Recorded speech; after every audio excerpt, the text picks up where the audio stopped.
Who knows what's going to happen in the US Grand Prix? It's the strangest race ever, and it gets underway now. Predictably, Michael Schumacher leads away from Rubens Barrichello. The two Jordans are going to make a bit of a battle with Minardi. Looks like we might be losing a Jordan already. I saw smoke earlier, I mentioned it, off the formation lap. The two Minardis there battling with the Jordans as well. And what is the reaction of the crowd? Well, it's stunned silence.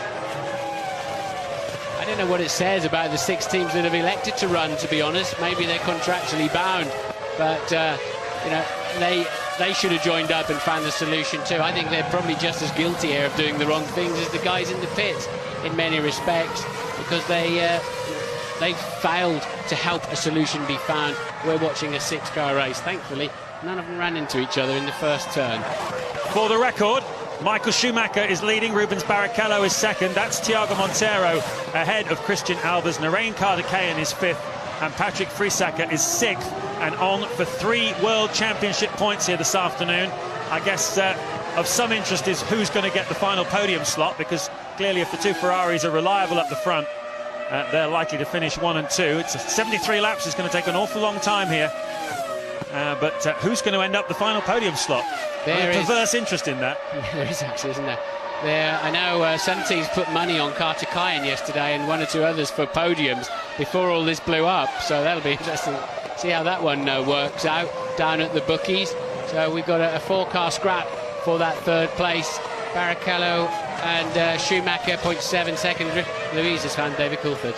Well, David, normally if you're talking to me this early in a race, it's because you've had some kind of technical problem. Obviously, a very, very different situation today. Yeah, you know, I have a really horrible feeling in my stomach. I've never experienced anything like this in my career before, and it's quite remarkable that in the interests of the sport that we couldn't find a resolution that would allow us to go racing. And I understand that it's not the fault of Bridgestone, it's a technical fault with Michelin. They have to pay some penalty. But, you know, you have your viewers, we have the crowd here. We've all come here to not race. You know, this is going to leave a long-lasting bitter taste in people's mouths. And as a driver, quite frankly, I'm embarrassed to be part of this situation. But we've been acting under instruction on the grounds of safety from Michelin, and there was no choice left open to us. That was the corner you mentioned, the kink. I wonder if they're flat out through there now. Yeah, you've got a good comparison, actually. Into the barrier for Kvyat's gone straight on. He's gone past and gone straight into the barrier. Safety car again, I'm sure. Yeah. Now, will they do virtual or will they bring everyone together? So, will this cause any pit stops? That's the question. This is going to need some quick thinking on the pit wall to decide whether it's worth it, because it's still very slippery out there. It's too early for slicks. This is how it happens.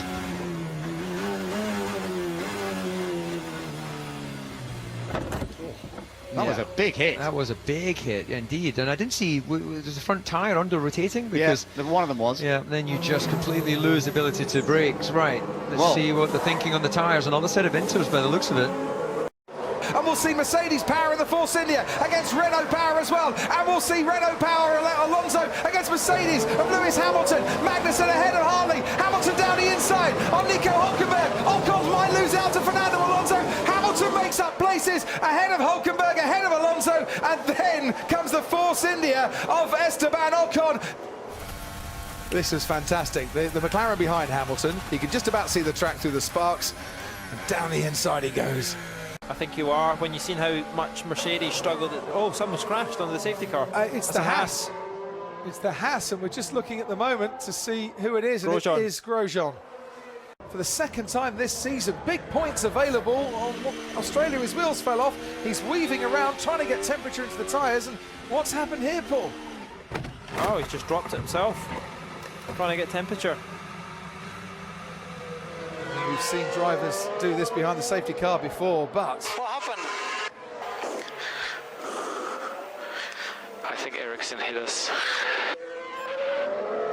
Carter-Cayan making his way up through Formula 3 and recently Formula Nissan World Series as well.